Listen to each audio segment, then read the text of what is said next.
Detective Pikachu. Detective! Oh, I should put the clip from 7. Detective! So much for my diet.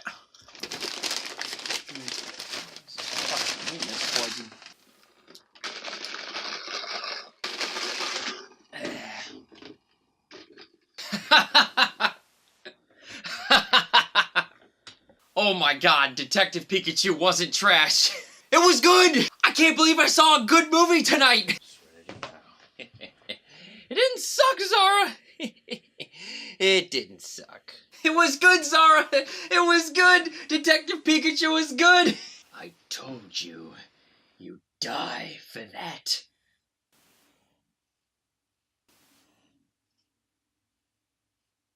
More power, Rabbit. That first trailer, back in December wasn't so hot, but I think it had all of us a little interested.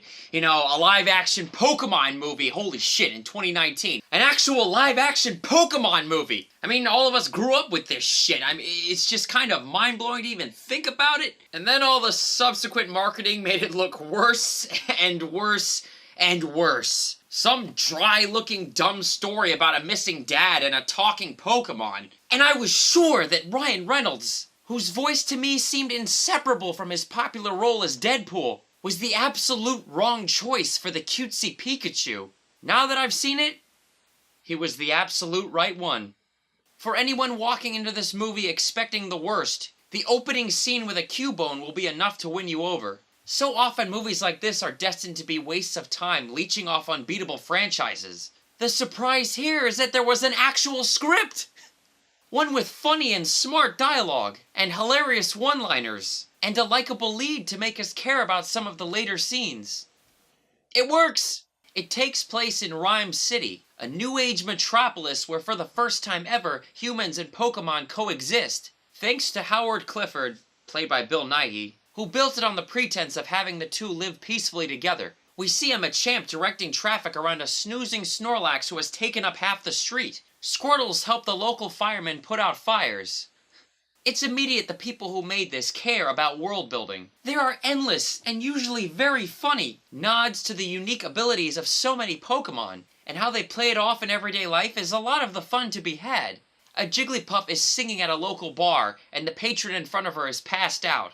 I mean, this is just so great to see!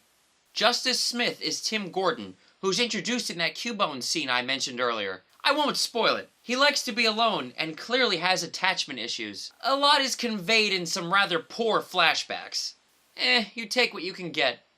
Tim's mom passed away when he was very young. He's 21 now. He checks his phone. 5 voicemails from the Rhyme City Police Department. He travels to Rhyme City. He's met by Lieutenant Yoshida, played by Ken Watanabe, who worked with and knew his father. The news is grim. He tells Tim his dad is dead.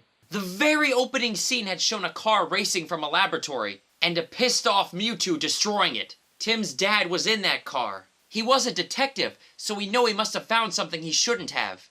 Tim takes the news easily, shrugs off Yoshida's help, and goes to his dad's old place to clean it out.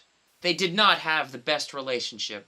I think another bad flashback happens here, but Tim accidentally discovers a chemical that emits purple smoke, and makes the monkey-like Pokemon outside his window lose their minds into violence. Pikachu is in the apartment too, and after threatening him with a stapler, Tim realizes he can talk and understand him. He thinks the chemical is making him hallucinate. I think I have to mention that all the visuals in this movie are so on point that I always believed Pikachu was there. Even as I was aware I was looking at CGI, I was happy that it looked good. Sometimes great, and often wonderful. The expressions and gestures of the Pokemon are so very clever and perfectly done that they each have their own look and feel. I thought a lot about Yoda, and how even just as a puppet, his features mirrored that of our own. So too does Reynolds' Pikachu. Am I really saying this?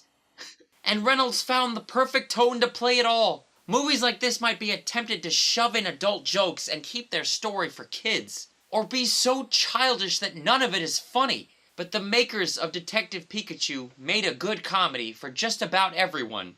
And so Reynolds was the perfect choice. And somehow, The adorable facial features of the electric rat did not once contradict the sardonic voice of Ryan. They worked in absolute harmony. I never once thought about Deadpool. Pikachu wears a sleuthing cap like Sherlock, which has Tim's dad's address underneath it. He was his dad's detective partner. After coming to terms that he's actually hearing him speak English, no one else can, Tim works alongside Pikachu to solve this mystery. Now we have a noir caper. I won't go into the details of the mystery of Tim's missing father, or Pikachu's amnesia and how he got there. A lot of it is dumb, but a lot of it is fun finding out on your own. There are enough turns in the story to keep your attention, though some don't work at all. The director was Rob Letterman, whose resume would never make you guess he made this. But the real credit goes to the writers. Letterman was one of them, who wisely chose to make a lighthearted comedy with a good premise, and knew to make it as funny as they possibly could. And to the visual effects team, who gave us all these believable on-screen creatures and made it look just right. And Justice Smith, who I saw and liked in Jurassic World 2. Bad movie, but he had some of the funniest moments. I knew I would see him again in better films. His performance sold me, and he makes the heartwarming scene with the Bulbasaurs work so well. Kid's got a bright future. Kid has a bright future. And Ryan Reynolds, who proved me wrong about his range, absolutely making a funny movie into something hilarious and memorable. There are problems with Detective Pikachu. Of course, it's a fucking Pokemon movie. It loses when it takes its story too seriously. The extended scene in the lab with Greninjas lost me for a bit. It's boring. And the end with the villain has the simplest solution. It's really... Don't even think about it. But I'll tell you, this is a good movie in the end. It even has a plucky unpaid intern who takes reporting way too seriously. And a stressed out Psyduck always with her, acting like a time bomb for everyone around it. I liked Kathryn Newton as Lucy, though I feel her part was truncated. And I dig the lighting of it all, which could have been so half-assed, but actually looks like they took some time to make some interesting choices. I also liked the whole idea of the barrier between humans and Pokemon being something more than words.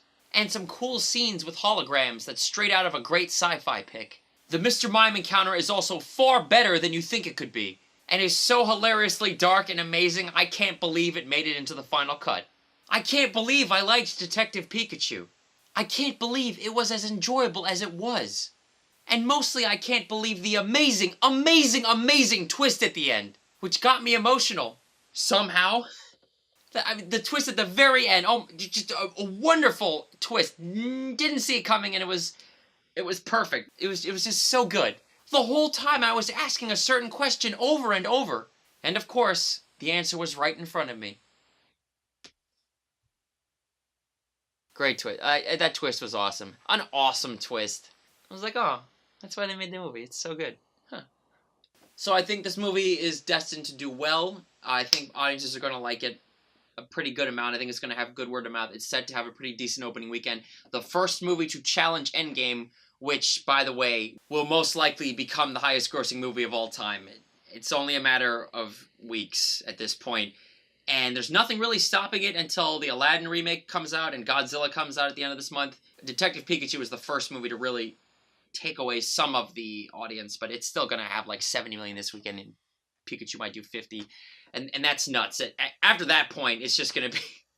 Godzilla, I mean, it can't be as bad as that first Godzilla. Holy shit, that movie sucked dick. But this movie looks like it's going to be great in IMAX. I can't wait to see it, and hopefully it delivers on the action this time around. Oh, and another thing, the Sonic trailer played before Detective Pikachu, and the whole audience collectively groaned. It was kind of amazing. Everyone was like, oh, and then they all burst out laughing. And then they laughed at Jim Carrey coming on, and that movie, I can't believe I have to fucking see that movie. Oh god, this is my fucking garbage food. Why do I keep getting fucking Pinterest emails? Detective Pikachu. No big surprise. Detective! You're looking for me. Hey! What's your fucking move?